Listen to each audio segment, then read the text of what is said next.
Se nos fosse permitido fazer uma viagem no tempo à cidade de Vila Franca de Xira, recuando ao final do século XVIII e a regressar à zona envolvente ao celeiro da Patriarcal, encontraríamos uma paisagem urbana muito diferente daquela que existe nos dias de hoje.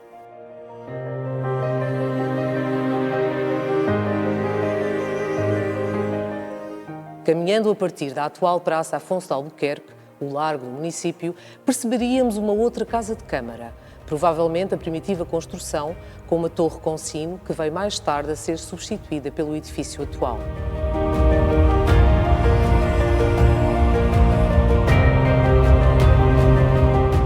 A meio da praça, o Pelourinho, construído no século XVI, encimado pela esfera armilar, símbolo das armas de Dom Manuel I, e com o fusto decorado com motivos naturalistas. Este foi classificado em 1910 como Monumento Nacional. Foi apeado e recolocado por diversas vezes. Apeado no século XIX, a mando de Dom João VI, porque interferia com a manobra dos carros na praça quando a família real vinha de Lisboa a caminho de Salvaterra. Colocado em 1807, sem os 4 braços de ferro. Demolido novamente em 1891, em nome da civilização, fazendo desaparecer do centro da praça, segundo a proposta deliberada em reunião de Câmara de 9 de setembro, o velho espantalho que causava nojo ou riso de todos os forasteiros, sendo substituído por uma coluna de iluminação a petróleo. Reimplantado definitivamente em julho de 1954, com o apoio da Direção-Geral de Edifícios e Monumentos Nacionais. E ainda o chafariz e a bomba da praça, apeados em 1891 por ocasião da requalificação do largo, que levou igualmente ao desmantelamento do Pelourinho de Vila Franca.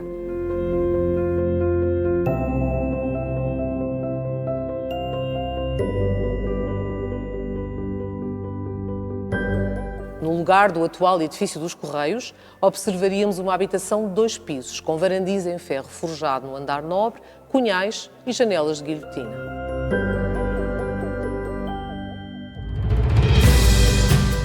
Para chegarmos à Rua Luís de Camões, que à época se chamava Rua do Alegrete, teríamos de passar por uma pequena ponte construída sobre o ribeiro Barbas de Bode, que corria ali a céu aberto em direção ao Tejo.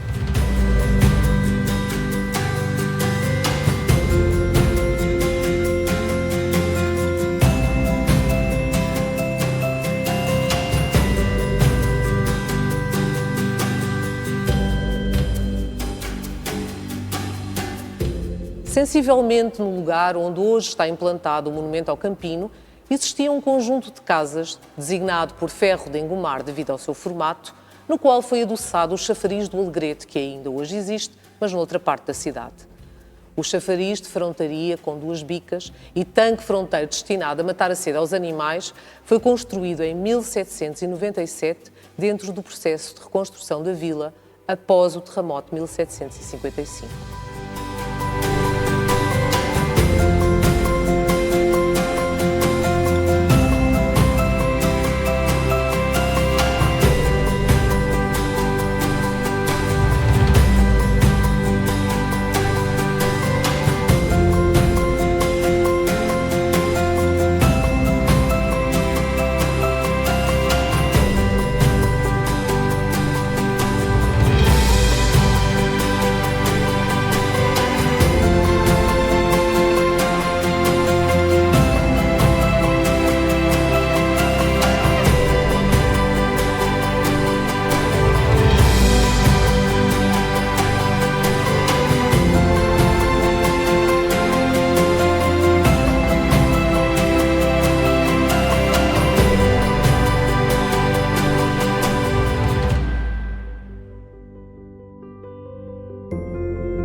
O edifício da Patriarcal é um dos edifícios emblemáticos da cidade de Vila Franca de Xira e está classificado como imóvel de interesse público desde 2009. O celeiro surge no contexto das construções destinadas ao depósito de cereais produzidos nos terrenos agrícolas, propriedades das casas senhoriais, o que faz todo o sentido aqui, dada a proximidade à região da Lesíria, na outra margem do Rio Tejo.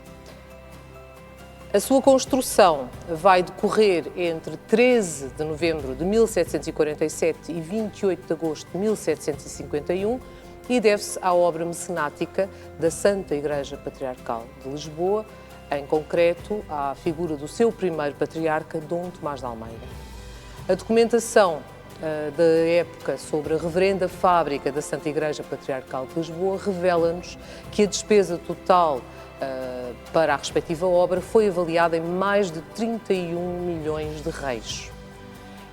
É o arquiteto José Custódio de Sá e Faria o autor da planta e de alguns desenhos existentes e que são por ele assinados, bem como da inspeção dos respectivos trabalhos.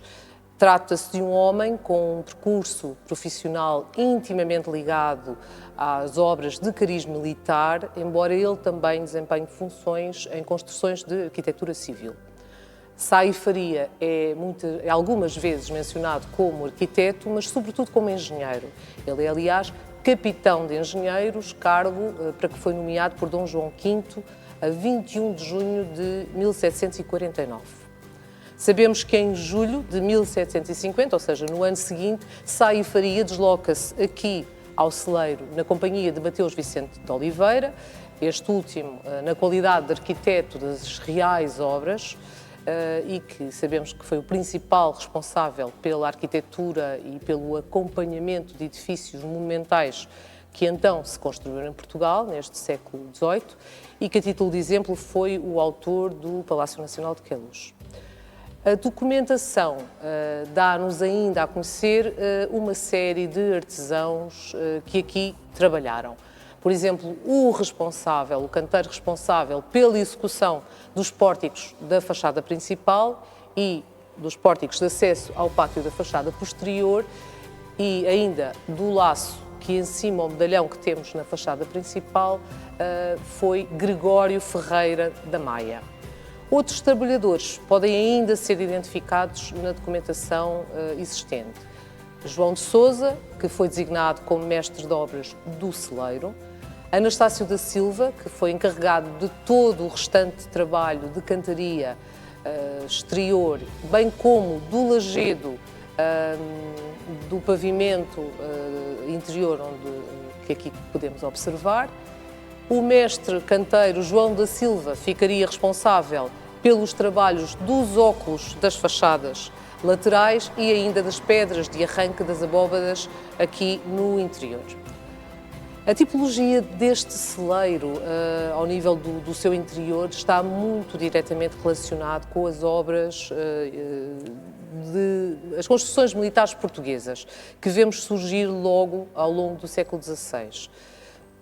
Podemos, a título de exemplo, estabelecer aqui alguma comparação entre o interior deste edifício e, por exemplo, a cisterna de São Julião da Barra.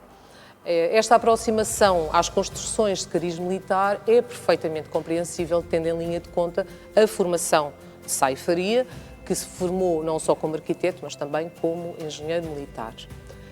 O celeiro da Patriarcal, em termos descritivos, ele apresenta assim uma ampla divisão, com 3 naves, sendo esta central a mais estreita e que é ladeada por pilastras quadrangulares de aparência esguia. Embutidas ao longo das suas paredes, distribuem-se ainda meias pilastras, os chamados meios pés direitos a que a documentação alude, e que asseguram a sustentação das abóbadas de aresta do teto. Observam-se ainda no seu interior pequenos pilares a meia altura, com coroamento em esfera, cujas faces possuem ranhuras verticais, estas destinadas ao encaixe de placas de madeira de forma a criar compartimentos e permitir assim a colocação de diversos tipos de cereais.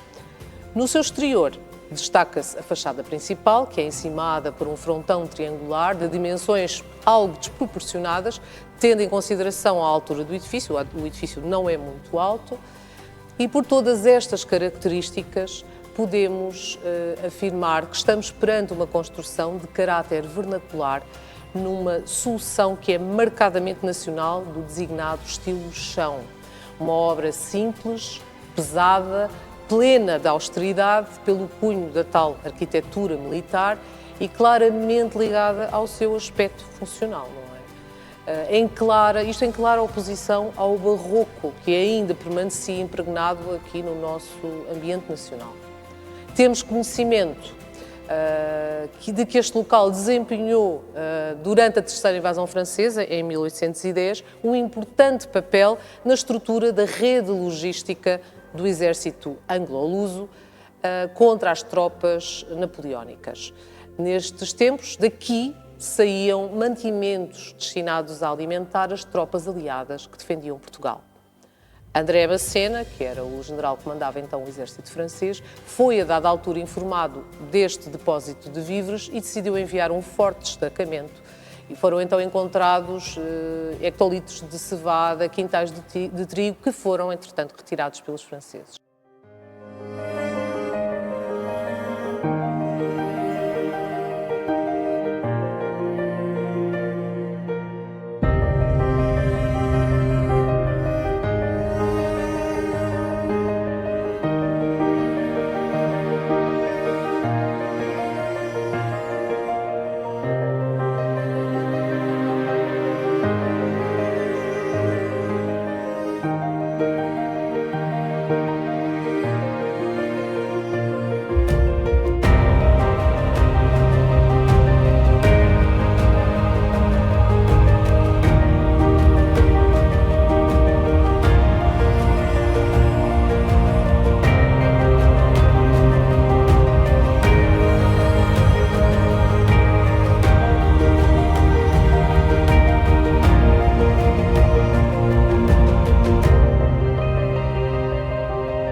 Estamos em Vila Franca de Xira, no celeiro da Patriarcal.